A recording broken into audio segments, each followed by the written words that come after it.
Greater Noida में इन दिनों LPG gas का संकट गहराता जा रहा है।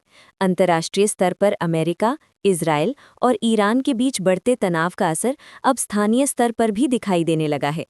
हॉर्मुज़ जलमार्ग से गैस सप्लाई प्रभावित होने के कारण शहर में घरेलू गैस सिलेंडरों की उपलब्धता कम हो गई है। स्थिति ये है कि पहले जहां गैस एजेंसियों पर रोजाना करीब 600 उपभोक्ताओं को घरेलू सिलेंडर मिल जाते थे, वहीं अब मुश्किल से 300 लोगों को ही सिलेंडर मिल पा रहे हैं। नतीजा ये है कि गैस एजेंसियों के बाहर सुबह से ही लंबी कतारें लगने लगी हैं और कई लोगों को घंटों इंतजार के बाद भी खाली हाथ लौटना पड़ रहा है। इस संकट का असर गैस बुकिंग पर भी साफ दिखाई दे रहा है।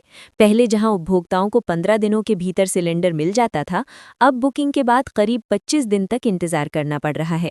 कई उपभोक्ताओं को तो बुकिंग के बाद ओटीपी और एसएमएस तक नहीं मिल पा रहा, जिससे उन्हें गैस एजेंसियों के बार-बार चक्कर लगाने पड़ रहे हैं। गैस की कमी का सबसे बड़ा असर पीजी, हॉस्टल और छोटे मेस पर पड़ा है। जरूरी सेवाओं को छोड़कर कमर्शियल एलपीजी सिलेंडरों की सप्लाई फिलहाल बंद कर दी गई है। इसके कारण कई जगहों पर चूल्हे तक बंद हो गए हैं।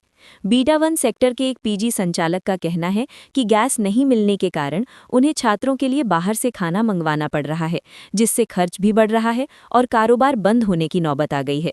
गैस एजेंसी संचालकों के अनुसार पहले रोजाना एक ट्रक सिलेंडर एजेंसी तक पहुंच जाता था, लेकिन अब हालात ऐसे हैं कि 3 दिन में मुश्किल से एक गाड़ी ही पहुंच रही है।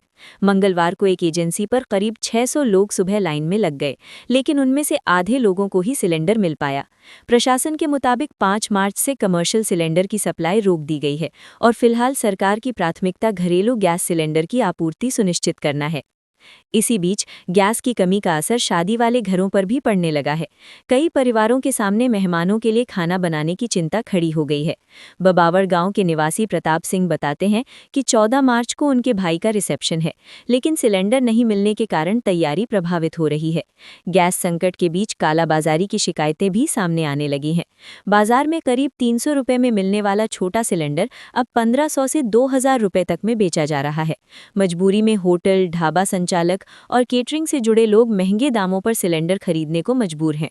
इस संकट का असर दूसरे राज्यों से आकर मजदूरी करने वाले श्रमिकों पर भी पड़ा है।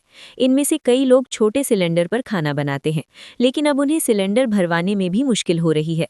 उधर इंद्रप्रस्थ गैस लिमिटेड यानी आईजीएल ने औद्योगिक क्षेत्रों के उद्यमियों को ईमेल भेजकर चेतावनी दी है कि गैस की कीमतों में बढ़ोतरी हो सकती है और पाइपलाइन गैस सप्लाई भी कभी-कभी बाधित हो सकती है। ऐसे में उद्योगों को वैकल्पिक ऊर्जा स्रोत तलाशने की सलाह दी गई है। जिला आपूर्ति विभाग के अनुसार घरेलू गैस सिलेंडर की बुकिंग अवधि को 15 दिन से बढ़ाकर 25 दिन कर दिया गया है, जबकि कमर्शियल सिलेंडरों की सप्लाई फिलहाल सीमित रखी गई है। कुल मिलाकर अंतर्राष्ट्रीय हालात का असर अब आम लोगों की रसोई तक पहुंच चुका है। अगर सप्लाई जल्द सामान्य नहीं हुई तो आने वाले दिनों में ये संकट और गहरा सकता है।